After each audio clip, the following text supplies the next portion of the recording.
तो दोस्तों welcome to my YouTube channel. आज हमारे पास आई हुई है ZX7 200 ampere inverter welding machine repair के लिए। इसमें प्रॉब्लम ये है कि जैसे हम पावर सप्लाई में कनेक्शन दे रहे हैं वैसे ही ये शॉर्ट बता रही है। तो आइए हम चेक करते हैं। सबसे पहले हम सीरीज में लगाएंगे इसको।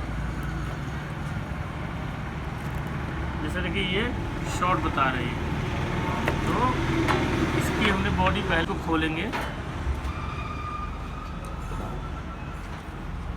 तो इसमें प्रॉब्लम ये हो सकती है, जैसे यहाँ पे ब्रिज लगा रहता है, ब्रिज शॉर्ट होने की वजह से भी ये दिक्कत आती है। कैपेसिटर कई बार शॉर्ट हो जाता है या पावर सप्लाई। तो अब आइए इसको हम चेक करते हैं कि सबसे पहले इसमें क्या किस में दिक्कत है। सबसे पहले इसको क्लीन करेंगे, साफ़ करेंगे। साफ़ करके इसका प्रोसेस करते हैं दोस्तों। हमारे चैनल पे बने रहिए।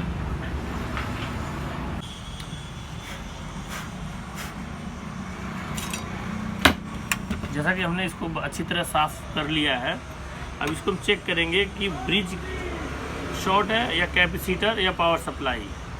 इन कंडीशन में क्या होता है कि जब हम इसको सीरीज में लगाएंगे और थोड़ी देर छोड़ देंगे तो कैपेसिटर अगर चार्ज हो रहा है तो पावर सप्लाई की दिक्कत है।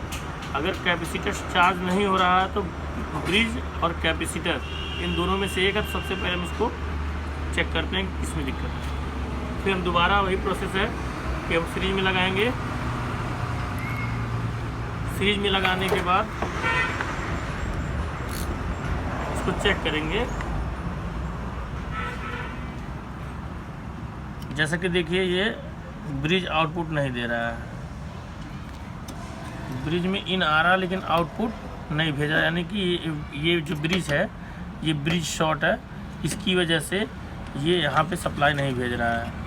आइए सबसे पहले हम ब्रिज को चेंज करेंगे और ये जो ब्रिज जितने एम्पियर का होगा उतने ही एम्पियर का लगाना होगा। अगर उससे कम का आप लगाएंगे तो 2 से 3 राड में ये ख़राब हो जाएगा।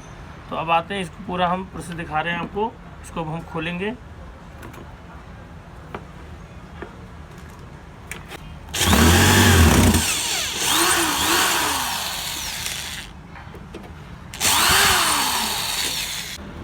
इसको हम बड़े प्यार से ही इसको निकालेंगे, बड़े वाले काबिया की वजह से। जैसा कि हमने इसको निकाल लिया है।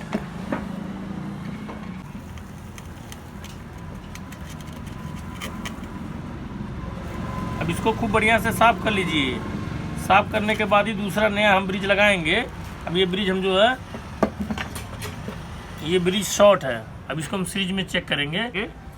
ये है 35 वोल्ट और 100 एम्पियर का। तो सबसे पहले हम क्या करेंगे, सीरीज में इसको चेक करेंगे।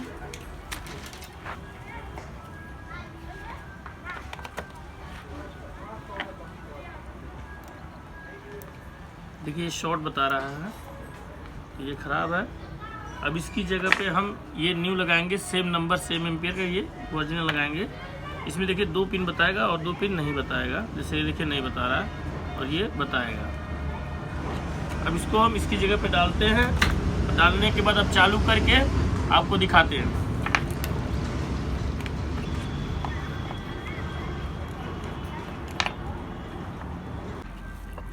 इसको टाइट कर लिया है। अब इसको हम यहाँ पे लगाएंगे। इसकी जिस डायरेक्शन में इसकी होल है उसी डायरेक्शन में हम लगाएंगे। ये विशेष ध्यान देना है वरना लगेगा नहीं ये। अब हमने इसको यहाँ पे अच्छी तरह लगा लिया है। अब सोल्डरिंग की मदद से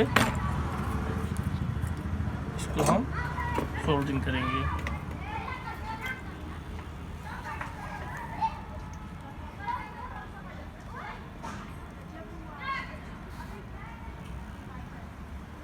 पूरा रंग को अच्छी तरह पिलाना है इसमें। याद रखिएगा कहीं पे ये ब्रेक ना हो, क्योंकि जैसे अगर थोड़ा बहुत रंग कम होगा तो शॉर्ट सर्किट होने का डर रहता है। ये प्रॉपर तरीके से रंग इसमें पिलाना आपको।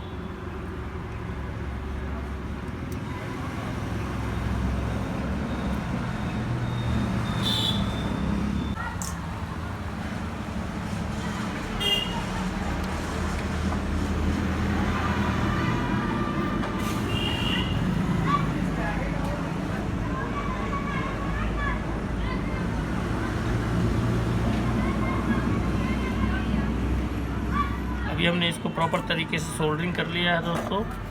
अब इसको हम चालू करके दिखाते हैं वर्क कर रहा है कि नहीं कर रहा है।